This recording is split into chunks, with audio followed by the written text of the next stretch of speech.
Au nom d'Allah, le tout miséricordieux, le très miséricordieux. Alif, Lam, Ra. Voici les versets du livre et d'une lecture explicite. Le jour du jugement dernier, les mécréants voudraient avoir été musulmans, soumis. Laisse-les manger, jouir un temps, et être distraits par l'espoir, car bientôt ils sauront. Or, nous ne détruisons aucune cité sans qu'elle n'ait eu un terme fixé en une écriture connue.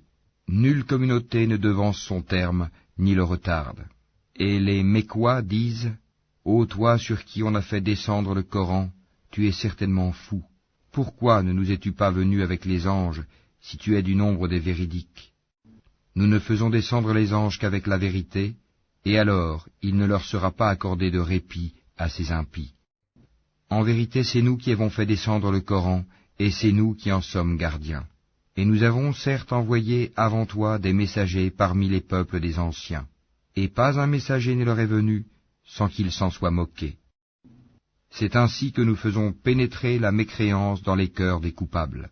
Ils ne croiront pas en lui, le messager ou le Coran, bien que ce soit accompli le sort traditionnel des anciens. Et même si nous ouvrions pour eux une porte du ciel, et qu'ils puissent y monter, ils diraient, vraiment nos yeux sont voilés, mais plutôt nous sommes des gens ensorcelés. Certes, nous avons placé dans le ciel des constellations, et nous l'avons embelli pour ceux qui regardent, et nous l'avons protégé contre tout diable banni. À moins que l'un d'eux parvienne subrepticement à écouter, une flamme brillante alors le poursuit. Et quant à la terre, nous l'avons étalée et y avons placé des montagnes immobiles, et y avons fait pousser toutes choses harmonieusement proportionnées. Et nous y avons placé des vivres pour vous, et placé aussi pour vous des êtres que vous ne nourrissez pas. Et il n'est rien dont nous n'ayons les réserves, et nous ne le faisons descendre que dans une mesure déterminée. Et nous envoyons les vents fécondants, et nous faisons alors descendre du ciel une eau dont nous vous abreuvons, et que vous n'êtes pas en mesure de conserver. Et c'est bien nous qui donnons la vie et donnons la mort, et c'est nous qui sommes l'héritier de tout. Et nous connaissons certes ceux qui parmi vous ont avancé, et nous connaissons ceux qui tardent encore.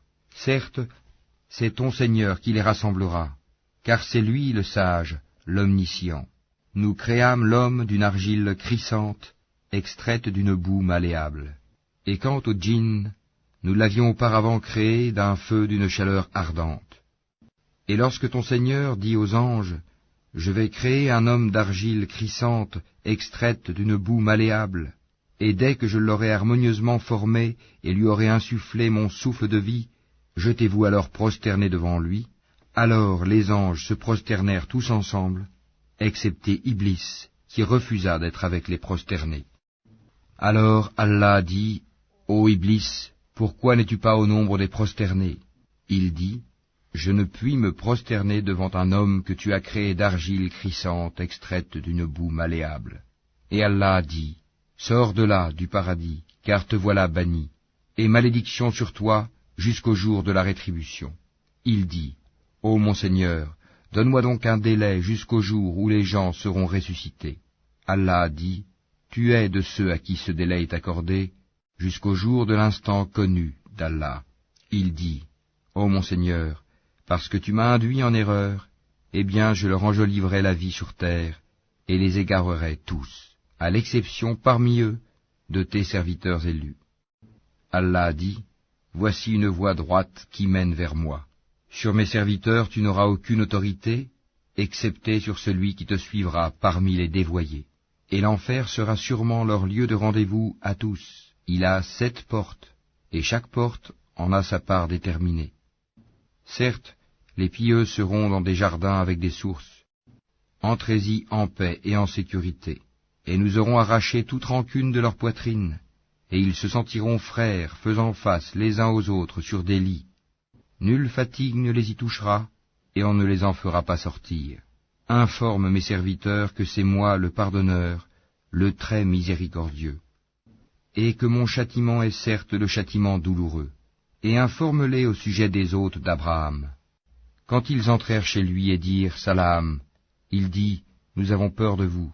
Ils dirent « N'aie pas peur, nous t'annonçons une bonne nouvelle, la naissance d'un garçon plein de savoir. » Il dit « M'annoncez-vous cette nouvelle alors que la vieillesse m'a touché? Que m'annoncez-vous donc? Ils dirent, nous t'annonçons la vérité, ne sois donc pas de ceux qui désespèrent. Il dit, et qui désespère de la miséricorde de son Seigneur, sinon les égarés? Et il leur dit, que voulez-vous, ô envoyés d'Allah? Ils dirent, en vérité, nous sommes envoyés à des gens criminels, à l'exception de la famille de Lot, que nous sauverons tous, sauf sa femme. Nous, Allah, avions déterminé qu'elle sera du nombre des exterminés. Puis, lorsque les envoyés vinrent auprès de la famille de Lot, celui-ci dit, vous êtes pour moi des gens inconnus. Ils dirent, nous sommes plutôt venus à toi en apportant le châtiment à propos duquel ils doutaient. Et nous venons à toi avec la vérité, et nous sommes véridiques. Pars donc avec ta famille en fin de nuit, et suis leurs arrières, et que nul d'entre vous ne se retourne, et allez là où on vous le commande. Et nous lui annonçâmes cet ordre, que ces gens-là au matin seront anéantis jusqu'au dernier. Et les habitants de la ville, Sodome, vinrent à lui dans la joie.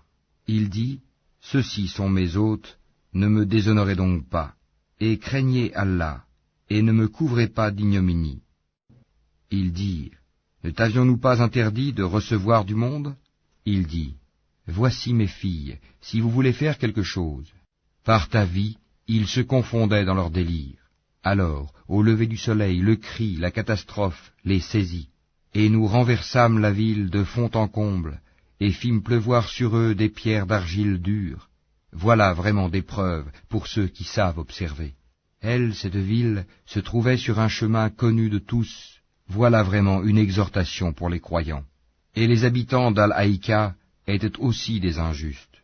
Nous nous sommes donc vengés d'eux. Et ces deux cités, vraiment, sont sur une route bien évidente que vous connaissez. Certes, les gens d'Al-Hijj ont traité de menteurs les messagers. Nous leur avons montré nos miracles, mais ils s'en étaient détournés. Et ils taillaient des maisons dans les montagnes, vivant en sécurité. Puis, au matin, le cri les saisit. Ce qu'ils avaient acquis ne leur a donc point profité. Et nous n'avons créé les cieux et la terre et ce qui est entre eux que pour une juste raison. Et l'heure, sans aucun doute, arrivera. Pardonne-leur donc d'un beau pardon. Ton Seigneur, c'est lui vraiment le grand Créateur, l'Omniscient. Nous t'avons certes donné les 7 versets que l'on répète, ainsi que le Coran sublime. Ne regarde surtout pas avec envie les choses dont nous avons donné jouissance temporaire à certains couples d'entre eux. Ne t'afflige pas à leur sujet et abaisse ton aile pour les croyants. Et dis, je suis l'avertisseur évident d'un châtiment. De même que nous avons fait descendre le châtiment sur ceux qui ont juré entre eux, ceux qui ont fait du Coran des fractions diverses pour créer des doutes, par ton Seigneur, nous les interrogerons tous sur ce qu'ils œuvraient. Expose donc clairement ce qu'on t'a commandé et détourne-toi des associateurs. Nous t'avons effectivement défendu vis-à-vis des railleurs, ceux qui associent à Allah une autre divinité, mais ils seront bientôt. Et nous savons, certes, que ta poitrine se serre à cause de ce qu'ils disent. Glorifie donc ton Seigneur par sa louange et sois de ceux qui se prosternent, et adore ton Seigneur jusqu'à ce que te vienne la